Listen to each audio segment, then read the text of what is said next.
Virtual Racing School was developed to provide support to the next generation of sim racers.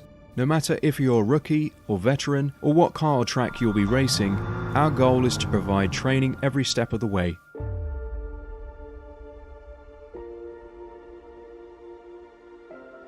We found that iRacing can be quite difficult without proper training. There needed to be a way to prepare for on-track racing. With VRS, you can literally learn from the best sim racers in the world, including 4-time NASCAR iRacing World Champion Ray Alfalla. And Ray Alfalla is a 4-time champion of the NASCAR Peak Antifreeze iRacing Series. 3-time iRacing Grand Prix World Champion Martin Kroenke. Martin Kroenke becomes a 3-time world champion. Rallycross World Champion Mitchell de Jong. Mitchell de Jong is now champion for the iRacing Rallycross World Championship Series. And many other top sim racers.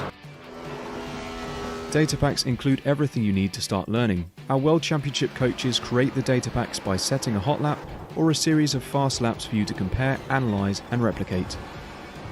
Data packs also include a tutorial where the coach points out techniques they use to hit the fast lap. This gives you access to the latest driving techniques and setups before you even hit the track. Sign up for a free account and download the VRS telemetry logger. With this application running seamlessly in the background, your laps automatically start syncing to the VRS website. From there, you can analyze and compare 2 laps of your choice, whether it's your data, the coaches, or your teammates. VRS will automatically target improvement opportunities so you can get up to speed even faster. VRS also makes it easy for you to request and schedule one-on-one or group coaching sessions. These sessions can range from 30 to 90 minutes, and you can select the car, track, and setup combination of your choice. Visit virtualracingschool.com today to sign up and get started.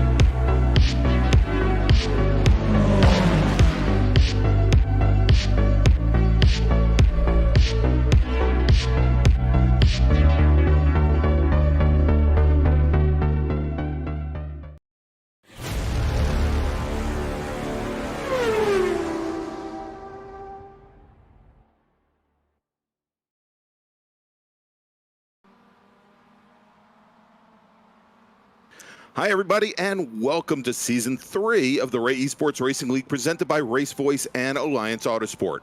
It's Week 6, and we head west from heaven on earth to Texas Hill Country and the current home of the United States Formula One Grand Prix. As we look up that harrowing 133-foot rise to Big Red, the iconic first turn at Circuit of the Americas, it's time for y'all to place your vote for your favorite track and Ray Esports racer.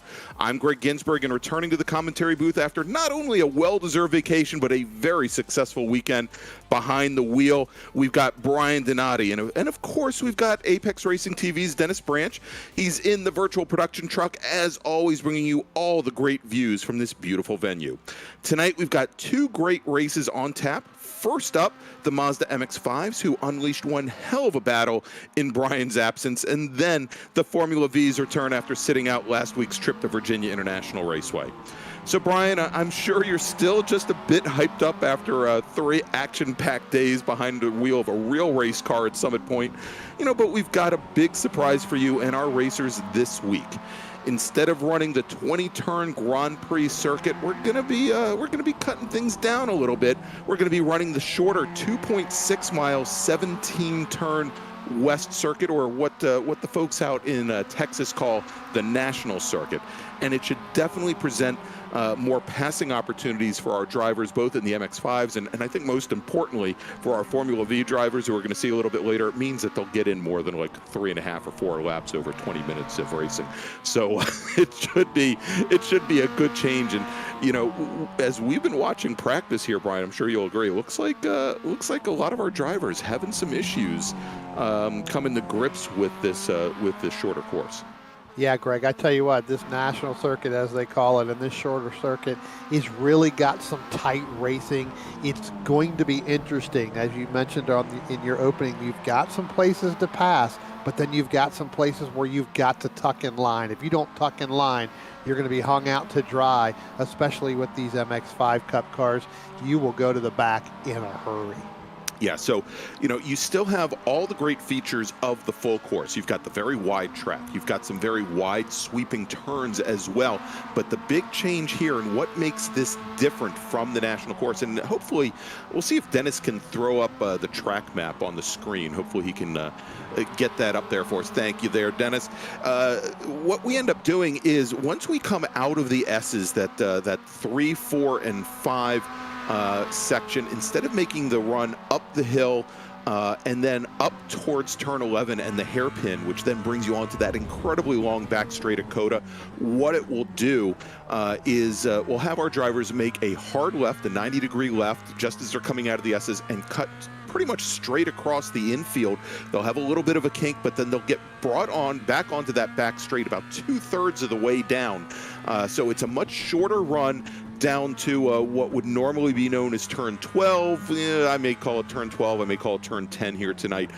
Most likely I'll call it the end of the back straight. And you can see here as we sit on board with our fastest driver so far, Zach Burke, he's just come out of that little kink and he's making his way down towards the end of the back straight. You can see it's a much, much shorter run. It's also going to make that corner a much slower entry than if you had that incredibly long run out of the hairpin. And then things tighten right up again. So again, a lot of different types of challenges, lots of different features of some of the best tracks in the world all thrown in to drivers here at COTA. And frankly, Brian, 17 turns versus 20 turns, not that much of a difference.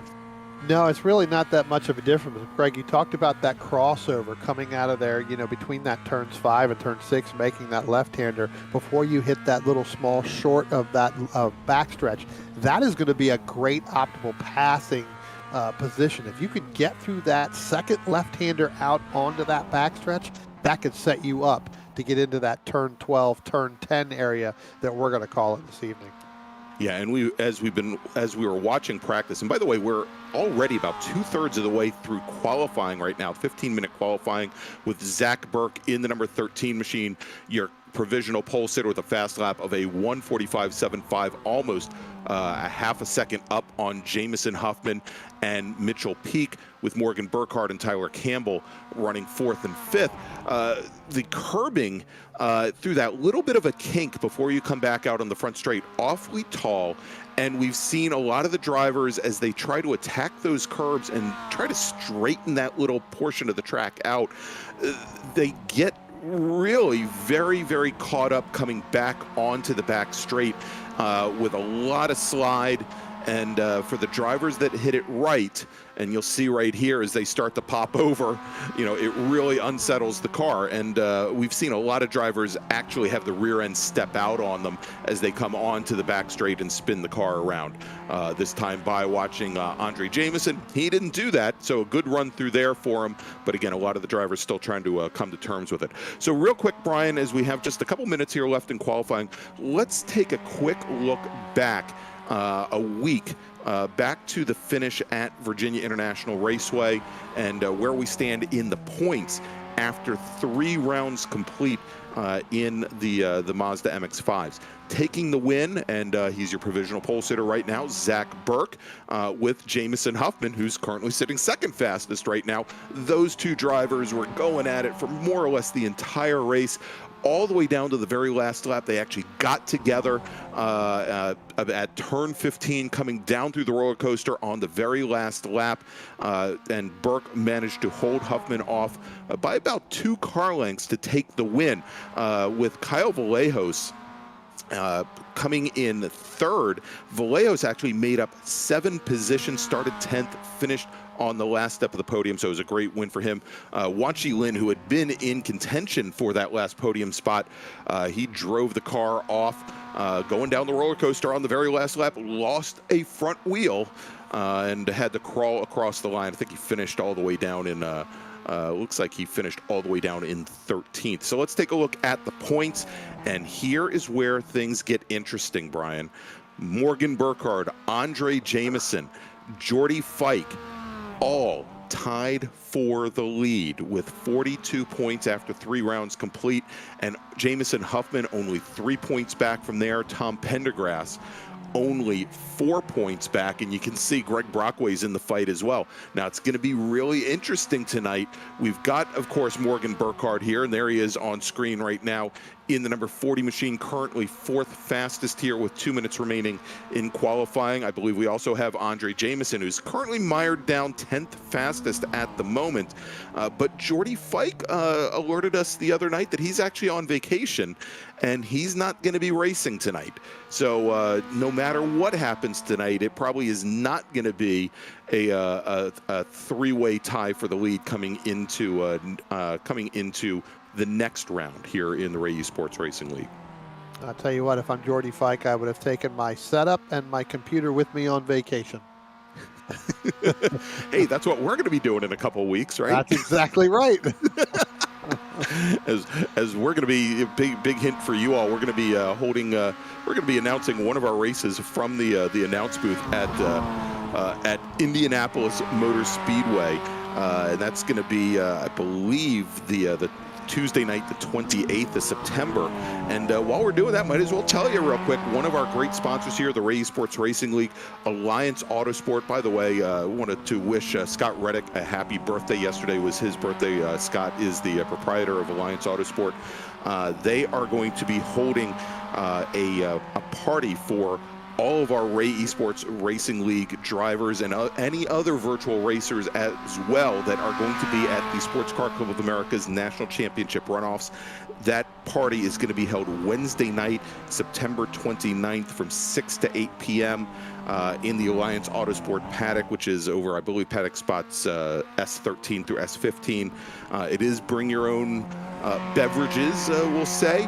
And we'll hopefully next week have a splash screen, make it a little easier for you to see. But if you are going to be at Indianapolis Motor Speedway for the runoffs, definitely come by. Even if you're not an esports racer, come on by, say hi, and meet all the folks there at Alliance. They've been great sponsoring us this year, and we definitely appreciate it. So, Brian, looks like the checkered flag is out on qualifying, and Zach Burke is... he's going to start on pole tonight. He's held the point here pretty much the entire 15-minute session. Jameson Huffman, second fastest, and as it's been for the majority of the session, almost a half a second back. Then we've got Mitchell Peak, another 3/10 back from there. Morgan Burkhard, another 10th back, and Tyler Campbell, another 3/10 back from there. So a bit of a spread here in qualifying from Circuit of the Americas, as again, a lot of these drivers still trying to come to grips with this slightly different layout here. But you know, we'll have to see. I think, as we mentioned, I think it's going to race much better than qualifying went for a lot of these drivers. Yeah, I think you set your car, you set your car up there to get a good qualifying run, but when you get into your race pace, that's really where it's going to determine, where you're going to be. So anywhere in the top 5, I'd give the top 6. Really, anybody can win at this point. All right, so we've got a couple drivers still out on track, finishing their last flying laps. We're on board right now with Charles Vaccaro, currently sitting 13th, and I think he was trying to move up in the order here, and I think the only other driver still on track, and I think he's already completed his last flying lap. He's listed as Pushataya Pravda. I'll let you in on a little secret. He was our announcing partner for the last 2 weeks, Austin Knight. So there you go. Watch out for the 210 machine here this weekend. He's already put the car on its roof twice in the last hour. So we'll see if that's the operative plan during the race as well. I think Austin's going to be joining us for the Formula V race as well in that lead paw racing entry. All right, so we've got the drivers here. They're going to be rolling onto the grid here in just a brief moment, and once they do, we'll go and run down the grid here. But Brian, I don't know if this is going to compare to the 40-plus car Spec Miata fields or SSM fields that you had at Summit Point this past weekend, but I'll tell you, if what we saw at Virginia International Raceway last week is any indication, the action should probably be somewhat similar to what you saw behind the wheel this week. Yeah, it was pretty exciting behind the wheel. I mean, it was a great turnout, great chance to get behind the wheel myself. I get to do it once a year, and so I'm ready for this one here.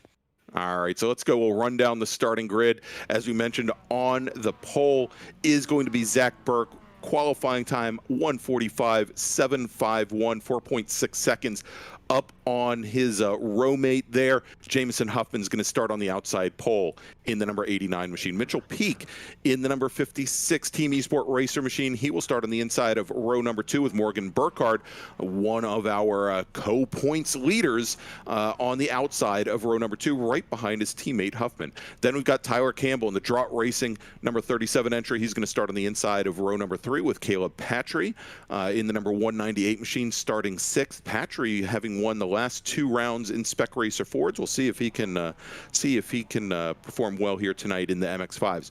Greg Mack in the number 2 Team eSport Racing machine. He will start on the inside of row number 4 with Deacon Greenfield, a new entry here this week in the Ray Esports Racing League. I believe he's a teammate of Huffman, Burkhard, and Campbell.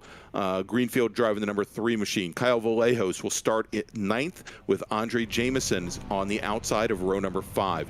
Then we've got the aforementioned Pushataya Pravda, otherwise known as Austin Knight, in the Lead Paw Racing machine with Greg Brockway starting on the outside of row number 6. And then we've got Charles Vaccaro and Ryan Carter starting row number 7. John Casey and Joaquin Effinger, and then we'll have to see if Bob Kucera comes on out to join us in the number 45 car. He did not set a time in qualifying, and I don't believe he's on the grid. Probably will not be joining us here this evening, as the pace car now is starting to bring the cars around for the pace lap, and it is a very short pace lap here. So we'll talk a little bit more about our great sponsor, Alliance Autosports, here in just a few moments, and all of the great offerings on race support offerings that they have. We'll try and fit that in during the race. But here, as we see now, the pace car bringing the field out of that turn 10, turn 12, whichever course you'd like, that corner coming off the back straight, and down now into the stadium section here. And only a couple more turns as things are going to tighten up, But, Brian, you look at this track here, and it just seems so wide for these MX5s compared to like a VIR, where you're struggling to get 3, maybe 4 cars wide. Here it always looks like you could fit 5 cars, and I'll bet you we're going to see them all fan out going into turn 1 on the very first lap. Yeah, I think you're going to see them fan out, Greg. You're right, but going up that hill, and the viewers aren't really going to see that, but as they get ready to come down for this green flag start here, we'll see as they get going up that hill to turn 1, how much they're going to fan out and how quickly they need to get back in line. All right, so the pace car, you saw it, is on pit lane. Zach Burke has the field, and he is on the throttle now as they make their way down the back, or the front straight here. Green flag now in the air, and look at this, Zach Burke already with a 2.5 car length advantage over the rest of the field as he gets to the start-finish line. I'm guessing he's going to go into turn 1 pretty much unencumbered there. Coming now down the hill, we see a couple cars running a little wide there, not unsurprising, and going around, spinning around. I think that is Joaquin Effinger, who's gone around, and I believe Ryan Carter as well, having some issues over there. We'll take a look at the replay in a few moments here, but as they come and make their way through the S's, it is Burke, then Peak, then Campbell, then Huffman, and the big surprise here, Morgan Burkhard losing 2 positions, dropping now back into 6th place as they make their way through that little cutoff onto the back straight. And you can see by nature of that great start that he got, Zach Burke already opening things up. Mitchell Peak, the Canadian. We've got the 2 Canadians, actually, Burke and Peak, your 2 leaders. Then we've got the teammates, Tyler Campbell and Jameson Huffman, nose to tail. Campbell finally sporting those all sports racing livery there. And then we've got Mack and Burkhard, Brian. I'll tell you what, Mitchell Peak, Tyler Campbell, Greg, as they got off that start, as you said, Zach Burke took off and got a great jump. But as we jump back into this replay here, it does look like they do start to bottleneck up back in the back of the pack there. Looks like Effinger and he didn't get any contact there. It looks like and it was the 25 at Jameson. It looks like was the other car involved over there. May have been Caleb Patry as well. As they went through. But as I was saying, Mitchell Peak and Tyler Campbell, they got nose to tail as soon as Burke took that early lead, and they snuck in together to try to make up that ground. All right, I think here we're going to take another quick look, and you can see there a little bit of a focus on the green and white number 25 as he found a great gap there. Oh, and he just got right into the back of Caleb Patry. You got it right, Brian, there, and just got right into the quarter panel. As you know, I'm sure the 25 car thought he had really had a great run up through turn one. As we go back to live action here, and here is a huge surprise, as it looks like the 56 machine, Mitchell Peak, having problems at turn one. Let's go back and take a look at the replay as they come up the hill. Peak had been running in second, and as he goes in, gets to the apex, goes right over the curbing there, and the rear end comes around and he loops the car. That is now going to move Jameson Huffman up to second. Huffman managed to avoid, as did Tyler Campbell. Morgan Burkhard now will move up to fourth, but more importantly, Mitchell Peak now drops all the way down. He dropped down to 14th. He's now up to 12th. You can see here the three-car battle with the 221 machine that they work their way through of Vaccaro. It's getting awfully crowded back there in working man's country for Mitchell Peak right now. I tell you what, Greg, I'm surprised how much action there is right now going through. We have another car going around. You figured they would have stayed in line as much and let this settle through for at least halfway point of this race. Let's take a look at this quick replay, but evidently guys are all out this evening. And them curbs seem to be really making a big play. As we see the Tyler Campbell machine going around. Again, another product of those curbs making that back end come around on these rear wheel drive cars. Yeah, the driver's just not coming to grips with how much throttle they need there, as they have maybe one wheel in the air. As you can see now, Andre Jameson coming onto the front straight, trying to work his way back up through the field. Makes a great run on Greg Brockway there in the 062 machine, although it looks like Brockway's not done with his fight. The pretty long front straight here at COTA, as they make the run up through turn one. Again, 133 feet of elevation. And you can see there are a number of different lines that you can use going into turn one. It's very wide on entry.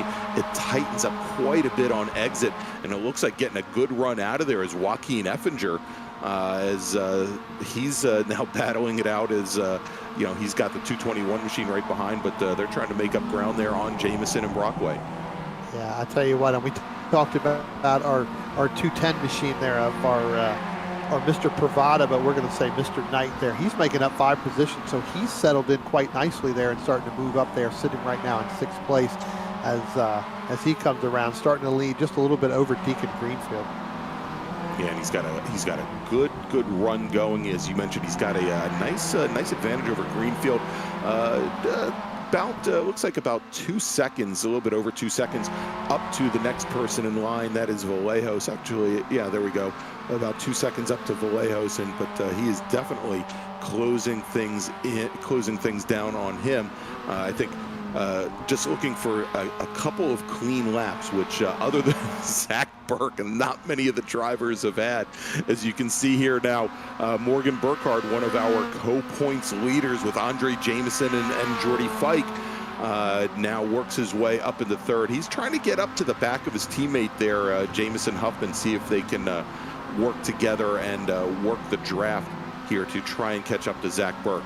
As we jump back, again, Andre Jameson right now tied for the points lead here in MX5s after 3 rounds, and he is side by side right now with Ryan Carter as they make the run up the hill. He's got the inside position, and you could see there where Carter, he just, he couldn't really turn in until Jameson turned in, but he was so much later on the brakes there and turned in much later, and he ended up losing a lot of ground on exit as they make their way into these S's here. And I love the S's here because they tighten up each one. When you go from turn 3, the left-hander, to the right-hander, turn 4, to the left-hander, turn 5, the radius closes down just a little bit more each and every time. And you have to not only dial more steering in, you've got to modulate that throttle as well, even in the MX5s. I'll bet you it's going to be a little different in the Formula Vs when we see them race a little later, Brian. Yeah, and we talked about it early on, Greg, and we'll say it one more time. Those rumble strips right there coming through that's going to make a big deal. That's going to upset the car. You almost want to make that go into a straight line, and I think you'll see that as we talked about with Ryan Carter trying to get back by Andre Jameson. Jameson able to keep it a little bit straighter, kind of cut through those, and Ryan Carter ended up having to get on those rumble strips just more than he really wanted to. All right, so let's take a look now. We've got the race between the two guys that were up in the top 4.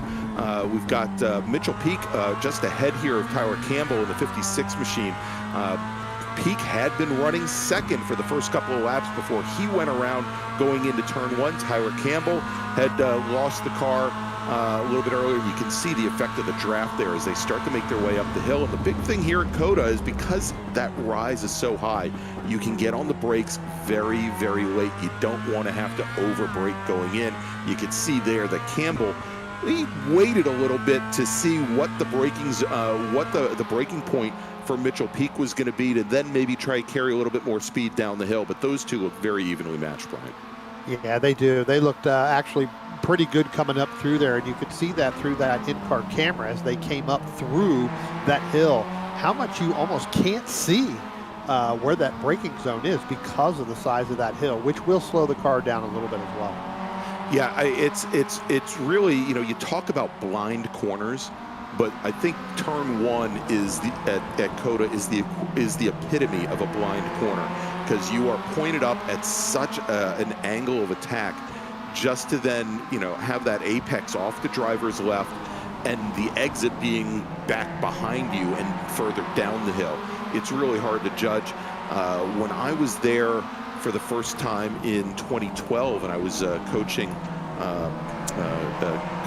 Tristan Herbert in his World Challenge car, that was one of the big corners that we actually worked on, was to try and get that turn-in point just right so that he could carry as much speed down the hill. Again, it works out very differently when you're setting qualifying laps versus when you're wheel to wheel.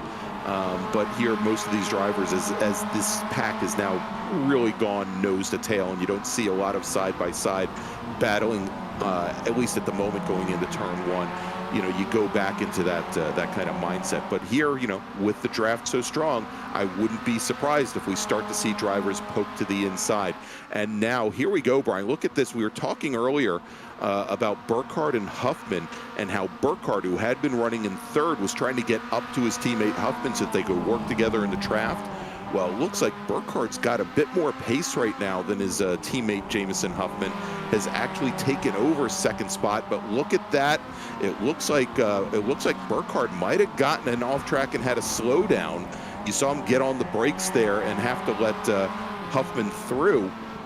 And that's one of the challenges in iRacing here, as we're just about halfway through this 20-minute sprint race, is that there are certain parts of the track here where if you go off just by a couple of feet and put both of those wheels, what they consider to be off track, the system will make you take a slowdown penalty or you get a black flag. Yeah, no, it looks like he was able to go off track there. He was starting to make some ground on Zach Burke. Again, he's got about a 3-second lead over Jameson Huffman. But Morgan Burkhard was starting to cut into that until that little mistake, and that allowed Jameson Huffman to go back up front there. As we take a little bit further back, and Mitchell Peak and Tyler Campbell there, it does look like Peak is starting to make ground from where he fell back. He's starting to move back up, sitting right now in 8th place. Yeah, as Peak now all over the back of Greenfield. You can see there just about 3/10 back, definitely within the draft as they come onto the front straight now. And as they do, I wouldn't be surprised to see Peak try to sneak underneath them. And you can see already here as Greenfield's getting a little defensive as they start to make their way up the hill. pokes to the inside a little bit to try and cover, but Peak, he makes his presence known very early there, coming down to the inside, and a good exit there. Like I said, things tighten up on exit, so you know, if you go too far to driver's left going into turn 1, going up the hill, there's always the chance that you just run out of track on exit, but very nicely executed there by Mitchell Peak. It's almost a double braking zone, Greg. You know, you get up to the top, you get on that brake, but then you've got to get to that left-hand side, and you've got to, you know, you got to stay into that left, so you just got to tap the brake just a little bit more as we see Carter there go up over that curbing. Ryan Carter, as we talked about, he is really starting to make a move with his times and starting to get through there, so not really upsetting the car too much, but he did go on 2 wheels there. Yeah. That could have been really, really costly had that car not come down pretty subtly. Yeah, you know, you've heard of sausage curbs. That was more like an ice cream cone curb. You know, it's down low on the inside, but it's like 6 feet tall. Yeah, so you know, Brian and I were talking a little bit off air. So that weekend that I was talking about earlier, when I was at Circuit of the Americas in 2012, it was World Challenge, and it was the first time that World Challenge had ever driven at Circuit of the Americas. And Circuit of the Americas at that point, I think, was only 2 years old. But also, it was the only year that the Aussie V8 supercars came to the United States and were racing there as well. And they had, the Circuit of the Americas staff had put in, at the V8 supercars request, these monster curbs, very huge curbs, you know, so that the cars would go flying everywhere. And it really affected the touring cars, the non-V8 supercars, who had to deal with it as well. As we've got Tyler Campbell now making his way down the pit lane. Now, as he came down onto the pit lane here, we saw the right-hand mirror kind of dragging, and it magically reattached itself. But looks like Campbell is trying to get a couple of repairs done on that car. He's currently the only driver in the pits right now, and that effectively, with now about 6.5 minutes remaining here in our 20-minute sprint race, effectively ends his race there. As we jump back now, and this is the battle right now for 4th, as we've got Greg Mack and Kyle Vallejos. Now remember, Vallejos, I mentioned last week at VIR, he started 10th, and you know, there was a lot of attrition ahead of him, but finished on the last step of the podium. And I think he's looking for another late run here. But you know, if he manages to get past Greg Mack, he's got a long, long way to go to get up to Burkhard and Huffman, about almost 9 seconds. Yeah, it's going to be difficult to get there to make up that ground, but right now just really trying to stay consistent here, like you said, with about 6 minutes left to go. Vallejos really trying to reel in Greg Mack, trying to stay right there in the shadows there, hoping Mack makes that mistake. Yeah, and as they come out of turn 16, what would otherwise be known as turn 18, now and onto the front straight here, he is all over the back of Greg Mack, and we'll see if he can use the draft to maybe get on by him going down into turn 1. The last 2 laps, they've been running very similar lap times. Ultimate lap time, though, Vallejos almost a half a second faster than Greg Mack, and you can see here he's going to try to jump to the inside, but just wasn't quite close enough under braking. But at this point, Vallejos is going to have to start looking behind him, because Mr. Peak in the number 56 machine, with 5 minutes remaining, he's right on the back door. And here we go. This is the battle for 13th, and with actually the battle for 12th, as John Casey goes wide coming out of turn 1. He was running 12th. He's now dropped down to 14th, although he's side by side right now with the 700 of Effinger. But what I was going to say, Brian, is we had pretty much going into turn 1, we had Vaccaro and Effinger, as they always seem to be every single week, doesn't matter what car they're in, as they were more or less side by side. And oh, John Casey, look at him hanging the rear end of that car out. It's Drift King John Casey. Ooh, can't keep the throttle going, though. At some point, that back end was going to come around and keep coming, and it did. Yeah, it looked good. You know, we'll just clip that little section, and Drift King John Casey has a nice ring to it here. As we're back over now, coming into the final couple corners here, as we have just under now 4 minutes remaining, and Mitchell Peak now right on the back of Kyle Vallejos. And here Peak again already showing the nose. Vallejos, I'm sure, knows he's there. That last time by, Peak was, they ran all very similar times within about 200s, but I think it's pretty clear that Peak's at the pace. Comes up underneath Vallejos, and they are going to go side by side at exit, but you can see there where Vallejos, he pinched Peak down a little bit and was enough to hold him off. I was a little surprised there to see Vallejos open the corner up as much. I might have tried to hold Peak in maybe a little bit longer to scrub off a little bit more of his exit speed, but he at least for a couple more corners gets the job done, manages to hold Mitchell Peak off. The problem is it's also allowed Greg Mack to open up, give him a little breathing room, I think, right now over Vallejos and Peak. Yeah, I've been watching Peak the last couple laps, and he's been really, really consistent, I guess, from his earlier, situation where they had it. Now it looks like Mitchell Peak's going to pull away just a little bit, get past Kyle Vallejos there. So now he's going to start to reel in Greg Mack there. He's been pretty consistent over the last couple laps, has been Mitchell Peak. So we'll see. I mean, there could be still some time where he could reel in Greg Mack for that fourth spot. Yeah, we've got about 2.5 minutes remaining here. And so as our leader, Zach Burke, I believe Burke should be, yeah, there he is now coming onto the front straight. It looks like we're going to have a little bit over 2 minutes, or actually just about 2 minutes. So we should have this lap and one more here from Circuit of the Americas in the MX-5s, as we've got Burkhard and Huffman. You can see still together. Burkhard not recovering from that off-track slowdown that he had to take. Still sitting back behind his teammate, the 89 machine of Jameson Huffman. I'm sure at some point,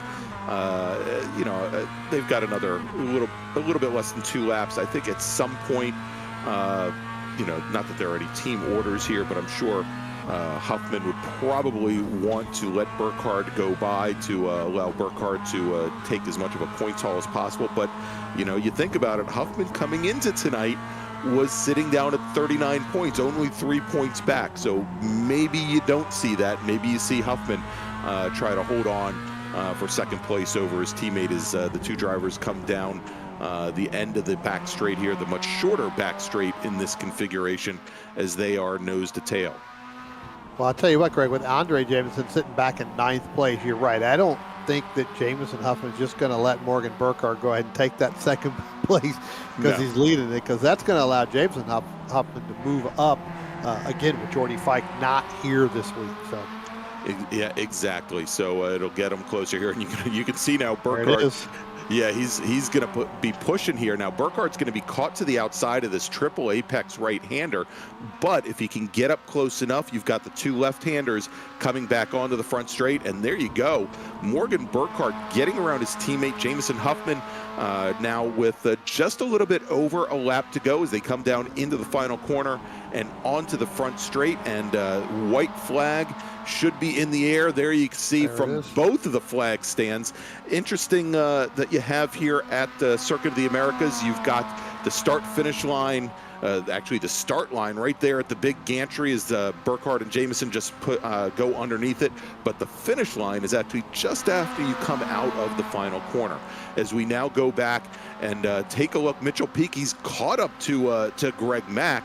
This is now the battle for 4th here, as Peak, who had that early spin at turn 1, had been running 2nd, is now all over the back of his Team Esport Racer teammate Greg Mack. We'll have to see if he can now make his way around. Only a couple more corners here at Circuit of the Americas, because of course they're now going to be coming into, after this corner here, another little right-hand turn, and they're going to be coming into that cutover, and there it is. There's the cutoff as they now go through that quick little chicane onto the back straight, and going to be a short little run. Now, we saw Peak make a pass here just a few laps ago, and he's not quite close enough to do it there at the end of the back straight, but Mac not getting a good run out of turn 12, turn 10, whatever we want to call it today, as they start to make their way through the stadium section. So now, not a lot of time left here for Mitchell Peak, as our leader, Zach Burke, should be coming through the final corners, but we'll stick with this as much as we can. And there, we've got 2 more corners for our leader, Zach Burke. There he is. Only 1 more corner, perhaps the easiest race he's had all year, as he had a great advantage on the first, basically from the drop of the green flag, and there he is. He takes the checkered flag. Zach Burke is your winner. Morgan Burkhard manages to open up about a 2-car length advantage over his teammate Jameson Huffman, so Burkhard will finish second and should hold on to the points lead. Jameson Huffman will come home in third. Greg Mack and Mitchell Peak side by side, and as they come to the line, it is going to be Greg Mack taking fourth, Mitchell Peak in the 56 car. He will come home in fifth.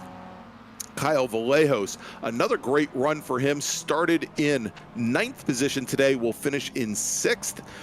Then we've got Austin Knight, Mr. Pravda, who will finish in 7th. Good run for him, makes up 4 positions today. Then Deacon Greenfield, Andre Jameson, and rounding out the top 10, Greg Brockway in the number 062 machine. He comes home in 10th as the rest of the field comes on by. All right, so let's take a look here as the rest of the field comes through. I think Mr. Casey there, the Drift King in the 78 machine, he's going to be our final driver on track. Of course, we had Caleb Patry, who checked out early after that turn 1 incident, and I believe we also had Tyler Campbell, who took to the pits as well. So he had some issues. He's going to finish back further in the field.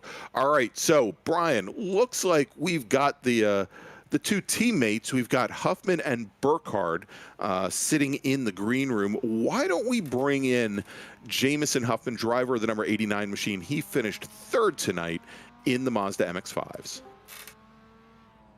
Jameson, congratulations on that 3rd place, last podium spot. I tell you what, buddy, it was a good, hard battle there with your teammate there, Morgan Burkhard. Talk about that run there towards the end. Very boring, I would say. I was just trying to keep it on track because I already had, like, I want to say 5-6x from the start, from lap 1, just from stuff happening in T1 and then later on, and such an easy track to push off in these cars. And at that point also, I was just not running good. Didn't have my head down, thinking too much stuff.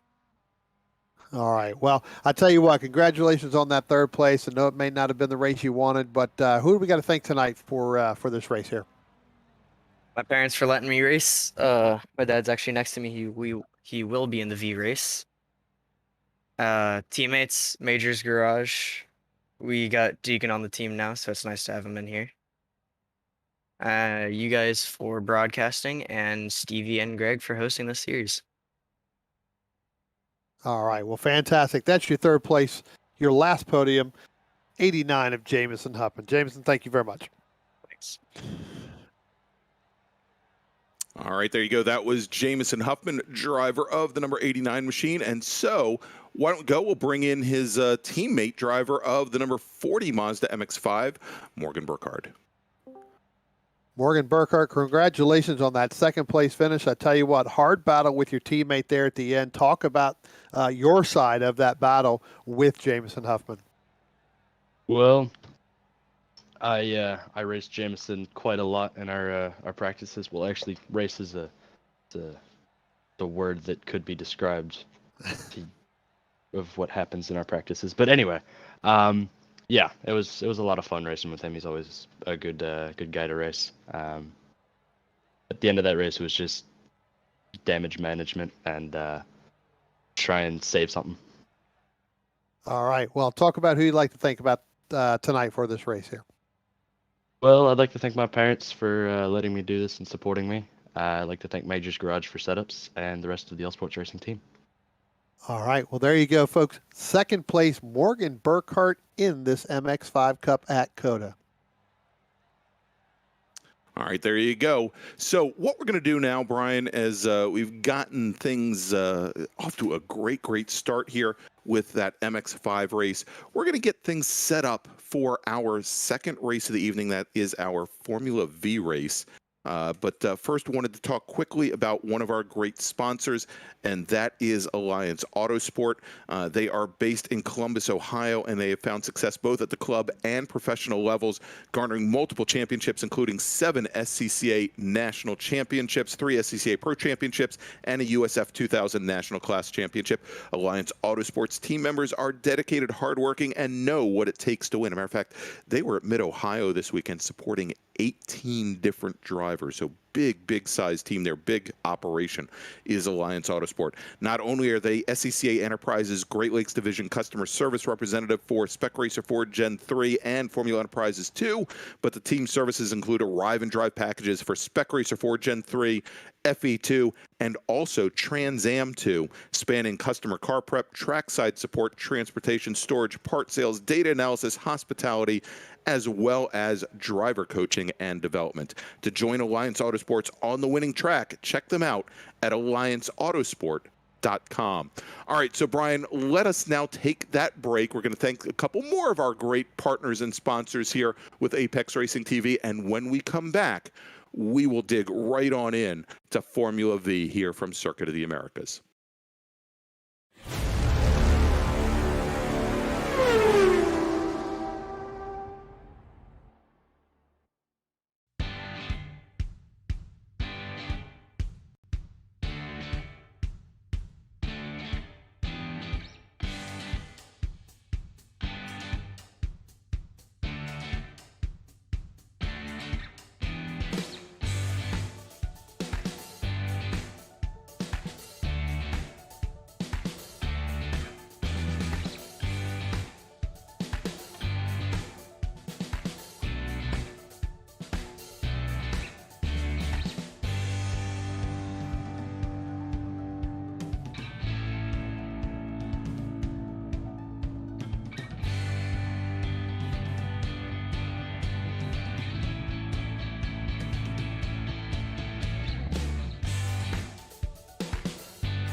Virtual Racing School was developed to provide support to the next generation of sim racers. No matter if you're a rookie or veteran or what car or track you'll be racing, our goal is to provide training every step of the way.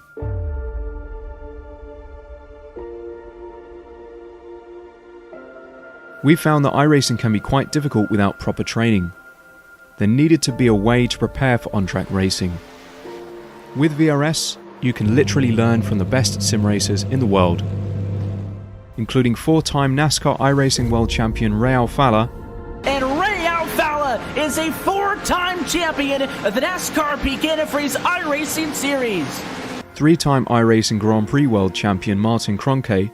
Martin Kroenke becomes a 3-time world champion.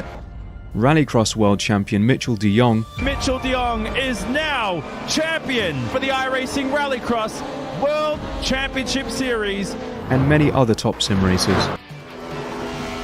Data packs include everything you need to start learning. Our World Championship coaches create the data packs by setting a hot lap or a series of fast laps for you to compare, analyze, and replicate.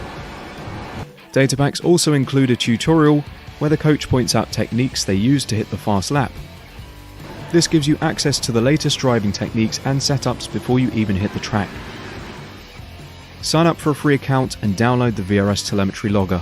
With this application running seamlessly in the background, your laps automatically start syncing to the VRS website. From there, you can analyze and compare 2 laps of your choice, whether it's your data, the coaches, or your teammates. VRS will automatically target improvement opportunities so you can get up to speed even faster. VRS also makes it easy for you to request and schedule one-on-one or group coaching sessions. These sessions can range from 30 to 90 minutes, and you can select the car, track, and setup combination of your choice. Visit virtualracingschool.com today to sign up and get started.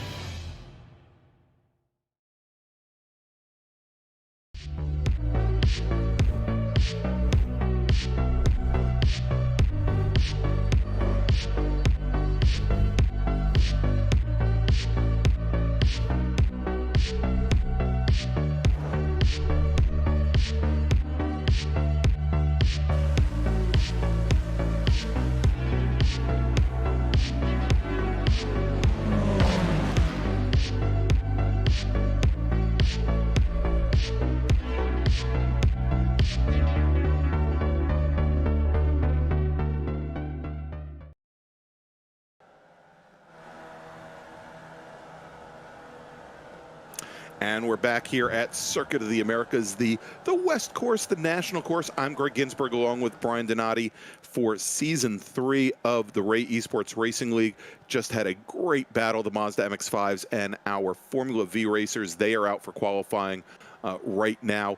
But first, you know, if you like what you saw in race 1, if you liked what you saw in race 1, if you like what Brian and I are feeding to you, if you like what the folks with Apex Racing TV are giving you, go ahead and click on that subscribe button and go ahead and then hit that notification bell so you can find out about all of the great motorsports action that Apex Racing is feeding almost 24 hours a day, it seems, from all across the world. Ray Esports is just one part of that package. So definitely go ahead and do that. And if you also want to find out about you know, the great drivers from the Apex Racing team, all the different series that Apex Racing covers, you can go and find us on the different social media platforms, Instagram, Facebook, and Twitter. Just search Apex Racing TV, all one word. All right, so Brian, we've got the Formula Vs out on track real quick. The one class that isn't running this weekend is the Spec Racer Fords. So why don't we go real quick and we'll just give a brief recap of what happened at Virginia International Raceway last week. Caleb Patry in the Spec Racer Fords, he took the win for the 2nd week in a row. He had won the previous week at Road America as well. A commanding win over Morgan Burkhard, 7.4 seconds separating Patry from Burkhard. Zach Burke, who just took that Mazda MX-5 win, he finished in 3rd, only a 1/10 of a second back from Burkhard, so it was pretty darn close there. Stevie Ray, who we'll see if Stevie Ray is here with us tonight. He's been working the night shift. Stevie, the Ray in Ray Esports Racing, I don't think he's going to be joining us here this evening. He finished 4th just off the podium. And then Wanshi Lin, who had finished 2nd in his 2 previous outings in the Spec Racer Fords, he finished back in 5th place. So if we take a look at the points in Spec Racer Fords after 4 rounds, and that is the only class to having completed 4 rounds so far, Jameson Huffman with 2 wins out of 4 is your points leader with 78 points. Then Jordy Fike running 2nd in the points, 18 points back with 60 points. And again, Fike is not here this evening. Wanshi Lin moves up 1 position. He is now 3rd in the points with 58, with Greg Mack only 2 points back with 56. And then Caleb Patry also with 2 wins. And, you know, huge surprise here how much of a points difference there can be between Huffman with his 2 wins and Patry with his 2 wins. Patry with 53 points, currently sitting in 5th position. So with that out of the way, let's now turn our attention over to the Formula Vs. And you can see here out on track right now, Caleb Patry, again with 2 wins already this season. He is your provisional pole sitter right now with a 151.61. That's 0.4 of a second up on Jameson Huffman, and as Jameson mentioned, his father, Justin Huffman, who I think was also racing at Summit Point this week in his Formula Enterprises 2 machine. Justin Huffman currently third fastest, and not all that far off of his son, Zach Burke, in the 13 machine, coming off that win in the Mazda MX-5s. He's looking for a... actually, I'm sorry. Yeah, he's looking... Zach Burke, he's looking strong right now, running in 5th. Here, and then Mark Santana, and I don't remember seeing Mark Santana with us here on the eSports Racing League, so welcome, Mark. Mark driving the number 2 machine, currently sitting 6th fastest. And so let's take a look at the points. Actually, before we throw up the points, we'll take a look and see where things finished up. The last time Formula V's raced was at Road America 2 weeks ago. Jameson Huffman took the win there with Caleb Patry finishing 2nd. Then Mike Taylor finished 3rd. Let's see if Mike Taylor is here with us tonight. I don't. There he is, Mike Taylor, and we've got him on track right now in the 966 machine. Currently your 7th fastest driver here in qualifying. So Taylor took the last step on the podium with Jordy Fike and Greg Mack finishing 4th and 5th. And if we take a look now at the points after we have a couple rounds in the books, 3 complete rounds.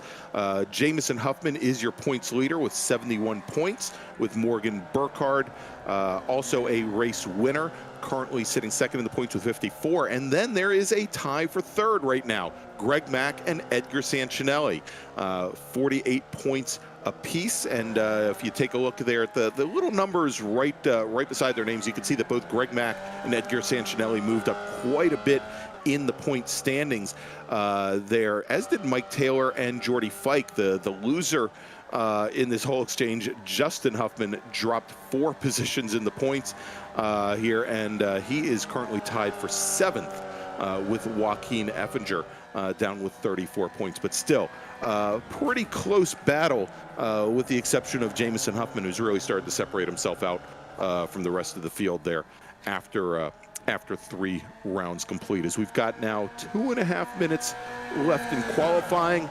Patry, Burkhard, Jameson Huffman, then Justin Huffman, and then Zach Burke, your top 5. Yeah, I tell you what, Greg, we talked about this early on as we watched one of our cars here get a little loose coming out of there. Out of that turn. I think that was Jameson Huffman, and yeah, he's doing in qualifying what we saw him do in qualifying in the MX-5s. Also, he's pushing the limits off that little cut through coming onto the back straight. Yeah, we talked about that in our Mx5 Cup race just a couple moments ago. These curbs, I think you're going to see a little different strategy here. These guys in these Formula Vs, if they hit that curb just right, Greg, they can actually launch all 4 tires off the ground and right. set it right back down, as opposed to 2. We had another car having just a little bit of trouble there. Did not make that turn. That may have been that was Zach Burke. Yeah, that Burke right there. Yeah, and I was going to say, Brian, not only will it launch all 4 wheels in the air, there's a good chance that when the car comes back down, not all 4 wheels would still be attached to the car. We've actually seen this quite a bit in iRacing, and maybe more so than in real life, but these Formula Vs have a penchant for losing wheels. I've seen in real life Formula Vs do helicopter spins, come down and finish a race, but not so much in iRacing. So we'll definitely have to see here as the checkered flag is now out. Caleb Patry, the number 98 machine, and Patry, I think, definitely looking for some redemption after being unceremoniously taken out on lap number 1 of our first race tonight. He is your pole sitter with a fast time of a 1:51.61. That is 23 hundredths of a second up on Morgan Burkhard. Then we've got Jameson Huffman just about 15 hundredths back from there, and a quarter of a second back from there. We've got the father, Justin Huffman, as we're on board right now with Joaquin Effinger, who I think traditionally, Brian, is our last qualifier almost every single race.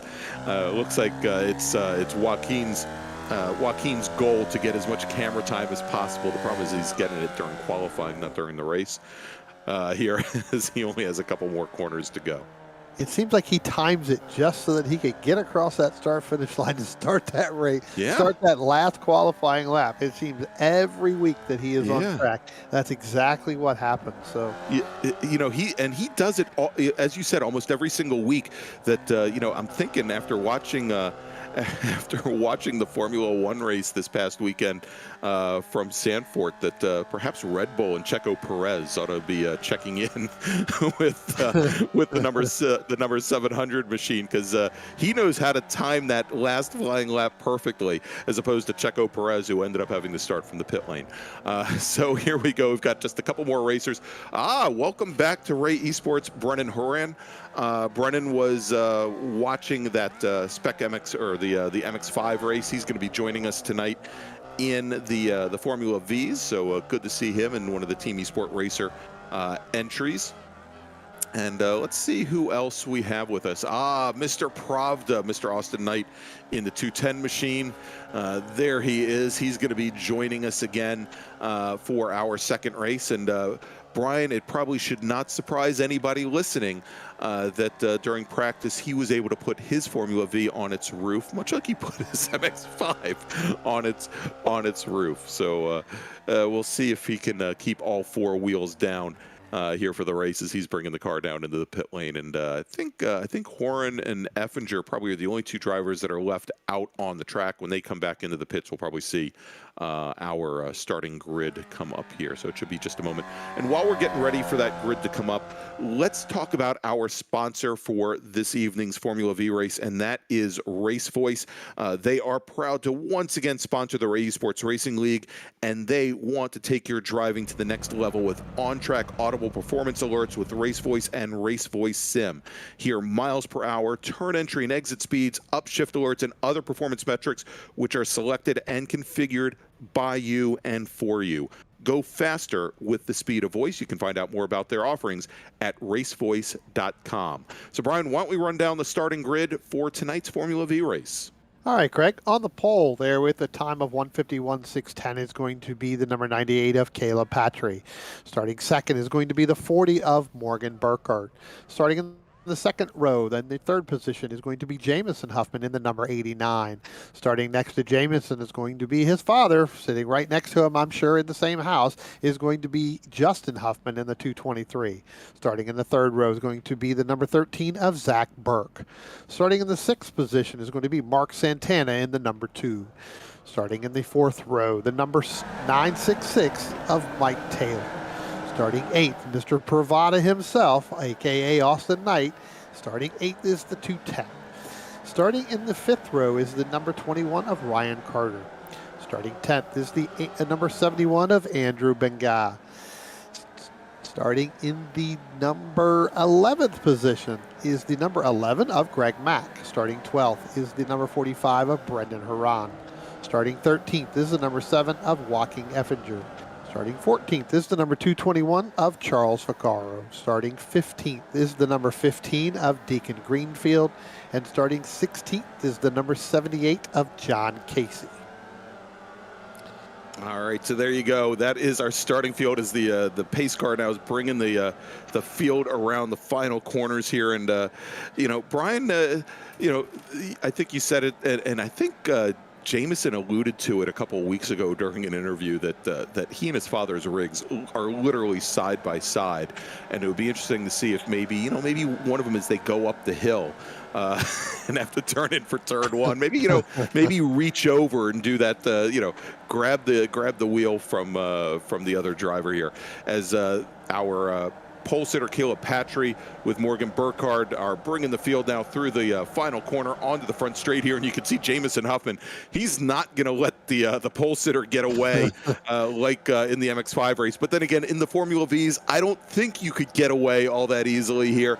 Again, these cars, they've got a 4-speed transmission. They're only going to be using 3rd and 4th gear.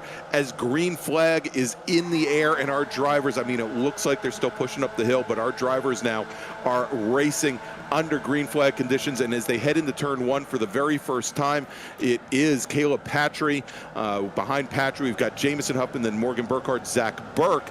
And it looks like the majority of the field here, running 6 wide or so, makes their way down through turn 1. And you can see here now side by side coming out of turn 2. Oh, and we just had some oil smoke there, but we had side by side. We had Andrew Benna, Mike Taylor, and Austin Knight. And now spinning off track, that is Mark Santana in the number 2 machine.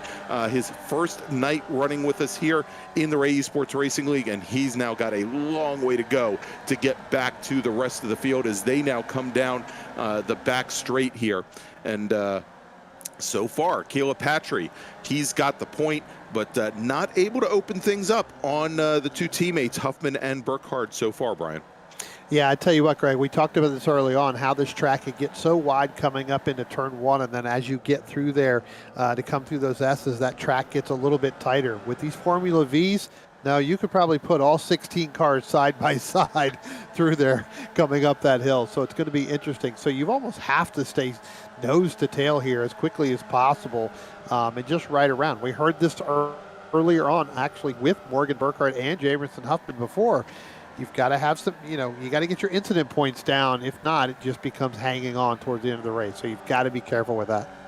Now, we just saw Mike Taylor in the 966 machine. He ran a little wide coming through the stadium section there, and it might be because he had an off track and had a slowdown coming out of the cut through there, and had to let a couple cars, had to let out of the throttle and let those cars go by. As we're now on board with Mike Taylor, and he's nosed up right behind Ryan Carter as they're side by side running up the hill here as they go into turn number 1. And the key here, Brian, obviously with the Formula Vs is to be able to carry as much momentum as you can through the corners to not scrub off speed. The advantage that you have here is that the track is so wide, so you can really open up the wheel as much as possible. The disadvantage that you have, as Morgan Burkhard goes popping over the curbs, and you could see there, and you mentioned it, all 4 wheels in the air, and he did get a slowdown there. He had to get out of the throttle, and you can see he's pulling left now. He's going to have to let a bunch of drivers go on by. But, as you open up the wheel, Brian, then, what happens is you have this opportunity for more cars to come up right beside you to kind of pinch you off there. And look at that as they came through and into the back of the back straight there. Mike Taylor in the 966 machine, he got pinched by Austin Knight in the 210 machine. Brennan Horan in the 45 machine. He loses a couple of positions, and it's pretty darn tight here so far as drivers are making their way onto the out of the back straight. And here, let's take a look now. This is the battle for the lead with Caleb Patry and Jameson Huffman, nose to tail, nose to gearbox, as they come now into the final corner, into what we're going to call turn 17 here in this layout, what would normally be turn 20 on the Grand Prix layout here. And you can see, Brian, especially when you go down the front straight here, how much the draft comes into effect. When you have that crossover and just that short little run on the back straight, an area that would be great for these Formula Vs, you lose that drafting ability, but still, lots of great opportunities to make draft passes here as we're watching right now Brennan Horan and Mike Taylor coming up the hill, going in the big red. And Brennan Horan spins the car out before the apex. He's going to have to try and safely rejoin. Yeah, I tell you what, Greg, that's a product of what I was talking about early on. You can see Brennan Horan, he ended up having to get on the brakes twice, and when he got on that brakes twice, that back end just kicked around, coming through there right in front of Mike Taylor. Yeah, and another driver going around. That is the 13 of Zach Burke. He went around. Let's take a look at a replay here. Hasn't been the greatest evening for the 13 machine. Let's take a look. Actually, the 13 machine was a great evening. He took the win in race 1. But as he took the crossover there, it looked like he might have let out of the throttle just a little bit. you know, it's a German product. It's a Volkswagen with a rear engine hanging out over the back axle. You've got lift-off oversteer, and yeah, you have to be very smooth with not only the brake applications, of course, but as you can see here, as a lot of drivers are losing the rear ends of these cars, you got to be careful with the brake, with the throttle application as well. All right, so there you go, Brennan Horan getting into the back of, was that the 15 of Greenfield? I think he ran into the back of over there and ended up losing a couple of spots. Let's see, and it looks like, yeah, he lost a couple spots there. He's now got Charles Vaccaro up ahead of him. This is the battle for 9th. And I should mention, and you know, of course, we saw once again where Vaccaro and Effinger were gridded up right next to one another, and they're pretty darn close here during the race, as well as we've got a battle for the lead here, and at least for the moment, taking over the top spot is Jameson Huffman in the number 89 machine. That moves Caleb Patry, our pole sitter, back into second, and you know, I'll bet that they're going to be pretty. Now that they've opened up a pretty good advantage over Morgan Burkhard, probably content to probably just try to work their way using the draft away from Morgan Burkhard here. And maybe Patry will just kind of sit back and wait. You know, again, it's a 20-minute race. It's a long race. Lots of time there as we're watching right now back on board with Brennan Horan and Charles Vaccaro. And for a moment there, it looked like Vaccaro had actually lost the nose cap, that he was so close up the up the back of Horan's car there. I'll tell you what, Horan's getting through that turn just pretty loose right there, and that's going to lose some time there. That you talk about drift king there, but he was still able to pull away just a little bit, ever so slightly, over Charles Vaccaro. You talked about that incident maybe about a lap before. That actually was Vaccaro and Horan getting into it. So it was Horan getting into Vaccaro there to go through. Wow, did you see the opposite lock that Horan had to dial in, coming back onto the back straight there? That was a great save. As we're on board right now with the man in black, that is Mark Santana. He's starting to work his way back up through the field. Remember, Santana had that spin coming down out of turn 2 on the very first lap, had to drop all the way to the tail end of the field, and he's gotten around Andrew Benna, who's lost 4 positions, and around Ryan Carter, who's also lost 4 positions. But Santana trying to make his way back up through the field. He's got Carter all over the back, and Benna in the number 71 machine, the orange and black machine, just back from there. But you can see lots of opportunity there. If you can lock into the draft, it may take you a couple laps to get it done, but lots of opportunities to make your way through the field here. As we're back on board with our leaders, we've got Jameson Huffman and Caleb Patry, and this is a great view from the roll bar, Brian. Yeah, this is a fantastic view. This actually shows you how much wheel input it is and how much these cars are actually really sliding around, and especially when they hit those rumble strips there, how much air they really get. Yeah, and so, you know, again, we mentioned at the top that, you know, these cars, they've got a 4-speed transmission. The drivers are using only 3rd and 4th gear, and even, you know, I'll tell you, that's a challenge for these cars to go up turn 1 or up into turn 1. But these cars really are an anachronism. They've got a 1.3 liter flat air-cooled flat 4. It looks like Horan has gone around, had the rear end step out on him. There coming onto the back straight. He caught it the previous lap. That time, not so much, but you've got the air-cooled flat 4 that is making just a touch over 60 horsepower. They've got the torsion beam front suspension design from a Volkswagen Beetle, from a 60s Volkswagen Beetle. They've got the straight axles. Most of them, they are running drum brakes. You know, it really a throwback. And, you know, the key with these cars, because they are such low horsepower cars, is always, again, maintaining momentum.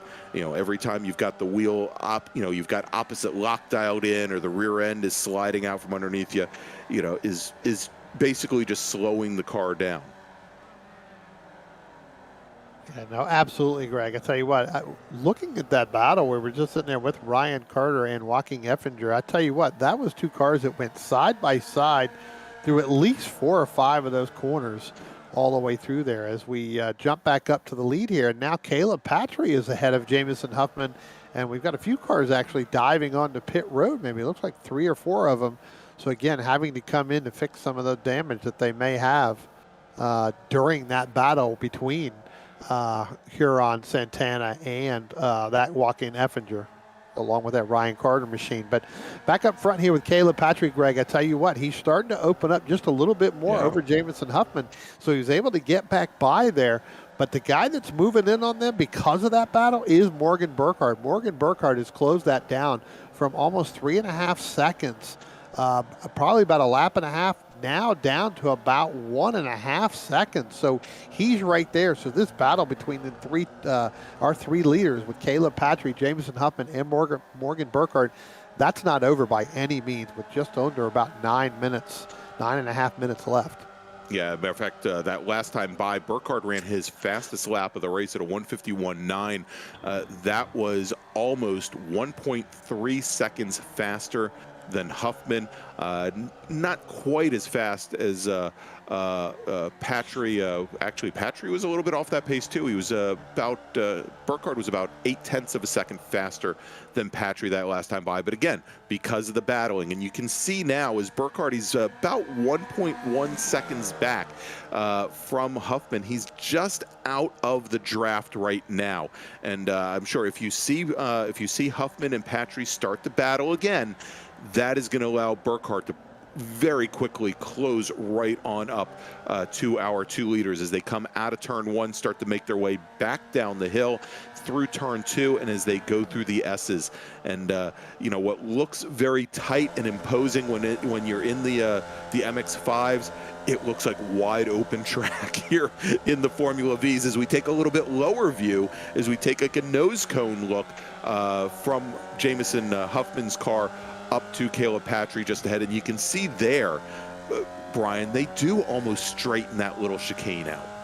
Yeah, you've got to keep it as straight as possible there in order to keep going. But I tell you what, Greg, one of the things I'm noticing right now is Huffman not really trying to make a pass on Caleb Patry. If those two stay nose to tail right now, those two are going to be faster than Morgan Burkhard. That's going to drop Morgan back. Yeah. He's now almost 1.5, about 1.6 seconds. So where he was gaining on them, he's now starting to lose a little bit of the ground. And as you mentioned, coming up the hill there, he's just outside of that draft and now falling back just a little bit more. So now that draft isn't even taking effect at all. Yeah, matter of fact, that last time by lost almost 0.7 of a second over our 2 leaders as we jump a little bit further back in the pack right now on board with Joaquin Effinger. This is the battle for 10th right now with Effinger, Vaccaro, and Greg Mack.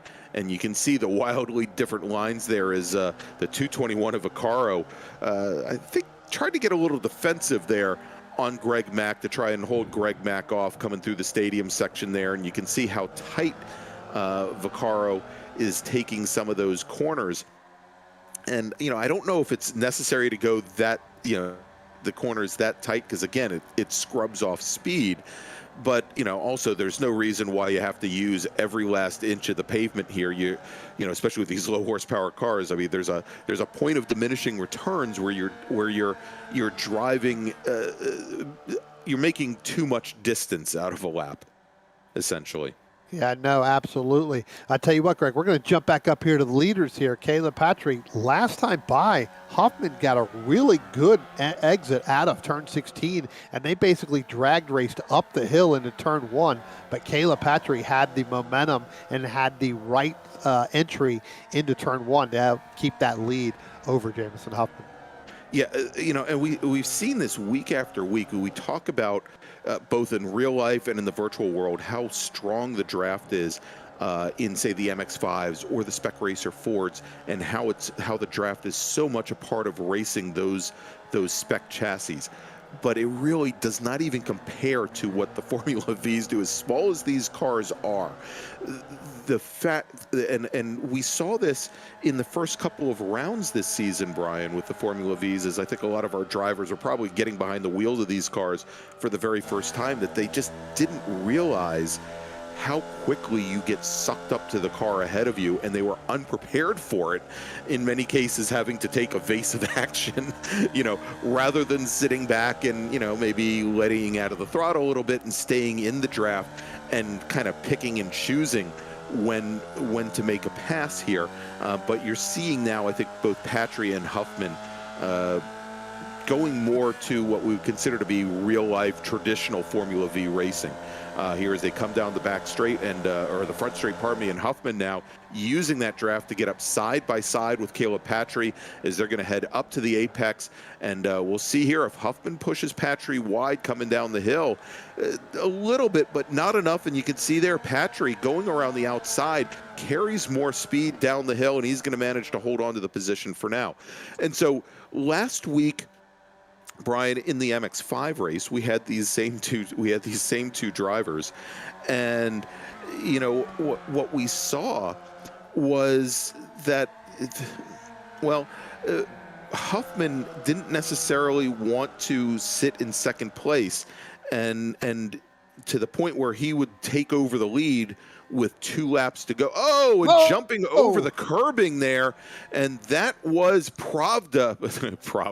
That was Austin Knight, maybe trying to put the car on its roof. I don't know, but Austin Knight going for Mr. Toad's wild ride, and so that battle they had going, it was a great battle with Mike Taylor in the 966 machine. For the moment, it is done. And but the one saving grace for Austin Knight in the 210 machine is he's got almost a 15-second advantage still over Greg Mack and Joaquin Effinger. All right, so let's jump back to the battle for the lead. Yeah, I tell you what, Morgan Burkhard right back in there. Jameson Huffman's getting some really good exits coming off of there as they start to come back out through here. We're going to get right into our, looks like going to be in our turn 16 here as we head up the hill. And the last couple laps by, Huffman's been really getting a good jump off this run. And you can see, Greg, this is the product that you were talking about, the draft with these two cars. Huffman's able to go side by side, but Patry's able to just hold that line going in. We'll see whether or not Huffman can get by him now, but now he's going to have some help from a teammate right there. But Patry has to go just a little bit sliding there, but it does look like Huffman's going to get a little bit of help from Burkhard. Now, not only are they going to be 2 wide, Greg, you may see 3 wide here as we get up through the hill, through the S's, coming up through our cutout over here. Yeah, and you saw there as they went through turn 1, Patry, who took that very late turn in, and of course was quite a bit off the apex there. The rear end, he lost a little bit of grip on the rear as they got past the apex, started making their way down the hill, did not get the run out that he had gotten the previous lap. It certainly didn't help his cause that he had Burkhard there running into turn 1, right back behind Huffman, his teammate here, as we're now side by side 3 wide here as we're coming down into the stadium section, into this triple apex corner here. And as they now come on through, as we have wheels touching, Burkhard and Patry getting together, and Huffman just kind of sitting back and watching it all. And I said they were going into the stadium section. They were actually coming through that little cut through there. But it looks like both cars in that touch were able to get through. The question is whether or not there's any damage.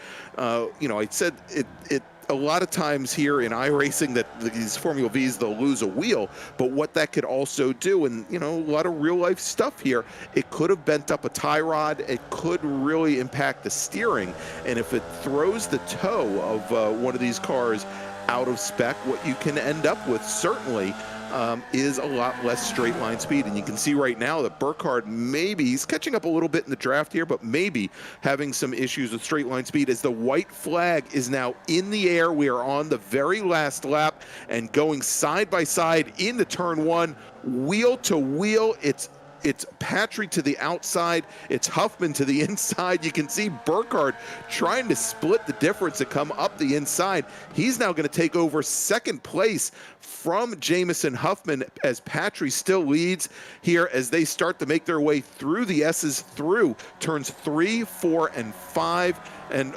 Burkhard now pops over the curbing. He's going to run wide through the grass. That's going to move Huffman back up in the second position here, but that also, Brian, is going to open up a ton of ground for Caleb Patry, giving him just a little bit of breathing room here with only 5 turns to go.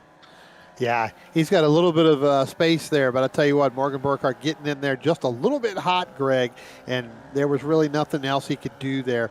But I tell you what, it's going to be interesting to see whether or not Jameson Huffman's going to be able to reel Caleb Patrick in there. Caleb Patrick's been really smooth through here, able to settle the back end of that car as they start to come through, through this center section over here.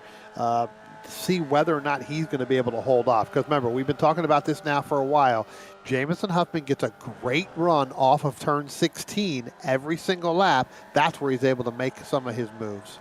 And you can see here as our leaders are coming through the final corners, Burkhard had lots and lots of issues coming out of that exchange. It looks like he's got a lot of damage. He now drops down to 5th place as our leaders come through the final corner for the final time. Caleb Patrick, he's got the lead. Jameson Huffman cannot make up the ground as they cross the stripe. Caleb Patrick, he's going to take the win tonight in the Ray Esports Racing League Round 4 for Formula V. Jameson Huffman in the 89 machine, he's going to finish second. Zach Burke, he works his way back up in the number 13 machine. He will finish in third. So great night for Burke. Takes the win in the Mazda MX-5s, finishes third in Formula V. Justin Huffman finishes just off the podium in fourth. Morgan Burkhard limps back home now in fifth. Really unfortunate for him on that very last lap. Mike Taylor will finish sixth in the number 966 machine. Coming out of the final corner now, it is the number 210 machine of Austin Knight. And I was expecting Austin to cross the start-finish line on the roll bar, but he makes his way across on all four wheels. Greg Mack, he will bring his car home in eighth. The eSport Racer number 11 machine. Joaquin Effinger will finish in ninth, or maybe I'm getting a little ahead of myself. Here comes Joaquin around the final corner, crossing the stripe. He will indeed finish ninth. And there we go. Next up in line, Mark Santana. He is going to finish in 10th there in that black car. Really unfortunate for him. He started 6th tonight, but great run through the back of the field to finish in 10th. And then John Casey in the number 78 machine. I believe he is going to be our last driver running on track there as he now comes across the stripe. And there you go. John Casey finishing in 11th. So, Brian, another action-filled Formula V race. I mean, we seem to get these every time they run, and we talked at the beginning of the race what the effects might be if you took one of those Formula Vs over the sausage curbs or the ice cream cone curb, as the case may be there. And Morgan Burkhard found the effects. We didn't see wheels go flying off, but there was obviously some damage there as, not only did he go wide off track and had to try and recover there, but once he got on track, it was pretty obvious that he was having a lot of control issues. Yeah, it seemed like the car just got upset at that point and just did not want to get back into it. There we go. That was a great view. Just saw on our production feed here. We had the two guys sitting in the amphitheater with their hands raised in the air, putting on their own private little show. That was great. All right, so let's take a look now. We're going to bring in. We're going to bring in Jameson Huffman. He finished second tonight. He should go into the next round. Still our points leader in the Formula V field. Here's Jameson Huffman, driver of the number 89 machine. Jameson Huffman, driver of the 89, congratulations on that second place run. But I tell you what, man, you had one of the fastest cars coming out of turn 16 all race long. Just could not get it done for Caleb Patrick. Talk about that run. I was trying to stick with him a lot. Trying to work Morgan back up, just kind of make it too wide, then get on the brakes and just try and force Caleb too wide throughout one. It worked, and then just kind of messed up what we were trying to do there at the end. But other than that, I mean, Caleb was flying through that track. Like, those sketchy parts, he could have it perfect every lap. That's where I lost a lot of time on him. Yeah. All right. Well, again, congratulations on second place. Who do you want to thank tonight? I'd like to thank my parents for letting me race, Caleb for a good race, super quick, hard guy to race. It's always fun with him. Teammates, Major's Garage, you guys for doing this. You guys are great at your jobs. Like, I love watching these things at night, even when I'm supposed to be at bed for school. Don't let your dad Greg hear and that. Stevie for hosting this. All right. Well, we'll make sure your dad doesn't get a copy of this one here because he knows if you're up late. Jameson Huffman, congratulations again. Greg, send it back over to you. All right, there you go. That was Jameson Huffman finishing second tonight. Next, we're going to bring in Zach Burkhard. I was hoping to hear from Zach earlier tonight. Zach finishing third tonight in Formula V. Took the win earlier this evening in the Mazda MX-5. So we might have 2 races to talk about here, Brian. All right, Zach Burke, congratulations on that third place finish. I tell you what, didn't think you were going to get there, but you were able to hang in there and drive it off. Talk about that run, and then we'll talk about your Mx5 Cup here real quick after that. Yeah, for sure. I feel like I got pretty lucky in that one there. After the spin, it was kind of just head down and trying to make up as much ground as possible. And a couple of the guys ahead of me had some issues, so all the pieces kind of just fell in place to finish third there. All right, real quickly, let's talk about that Mx5 Cup win. You led wire to wire on that. Give us a chat about that run, and then after that, who do you like to think about for both races tonight? Yeah, absolutely. The MX5 one was pretty much textbook. A little boring, but it's how I wanted to see it. Kind of just drove off, and then the guys behind me had some issues and weren't able to get back in the draft. So it's kind of just managing the gap behind me and bringing it across the line. All right, who do you like to think tonight? I'd like to thank the Gregs of Team eSport, Greg Mack and Greg Brockway Consulting, and Brennan Horn Photography. All right, well, there you go. Zach Burke, your third place winner, or your third place finisher here in our Formula Vs, and your winner in our earlier race in our MX5 Cup. Greg? All right, thanks so much for joining us, Zach. And finally, what we're going to do is we are going to bring in Caleb Patry, driver of the number 98 machine, our winner tonight in Formula V. Caleb Patry, congratulations on this wire-to-wire win in Formula V. Talk about that battle between Jameson Huffman and there towards the end with Morgan Burkhard. It was pretty intense. I know with the draft, I wasn't really able to shake him. There were a few corners that I could tell I was quicker than Jameson, but like I said, with draft, he was able to stay there. And yeah, once Morgan kind of caught up, it was pretty much just an intense 3-way battle. I saw that there wasn't much time left on the clock once it became the 3 of us, so I just decided to run defensive and just try to hold my position, and in the end, it worked out. All right, well, there you go. There is your winner in our Formula V. Caleb, who would you like to thank tonight? Certainly Steve Ray for setting all these up, and Alliance Autosport for sponsoring these races. All right, well, there you go. Caleb Patry, your winner in Formula V. Greg? All right, thanks so much, and congratulations, Caleb. All right, so as we start to wrap things up tonight, wanted to remind everybody, if you haven't done so already, go ahead and smash that thumbs up button for us, and go ahead and subscribe to the Apex Racing TV channel. It helps us all out, and it's going to help you out as well, because you're going to be able to see all the greatest esports simulated racing from across the world here on Apex Racing TV, and also make sure to check us out on the different social medias. Facebook, Instagram, Twitter. Just search for Apex Racing TV. So let's look forward to a week from now, Brian. Next Tuesday night, 9 p.m., we are going to be at the home of the Red Georgia Clay, Road Atlanta. The Mazda MX-5s are going to take the week off, and we're going to have our Spec Racer Fords lead off. And then once again, we are going to have the Formula Vs wrapping things up from beautiful 12-turn Road Atlanta from Brazelton, Georgia. It should be a great, great time. And for those of you that are really interested, stick around not only next week, but in 2 weeks. We're going to be at Brian's and my home track, Summit Point Raceway, where the racing never disappoints. So for Brian Donati, for Dennis Branch back in the production truck, I'm Greg Ginsburg. Again, make sure to join us next Tuesday night, 9 p.m. for the next round of the Ray Esports Racing League. We'll see you then.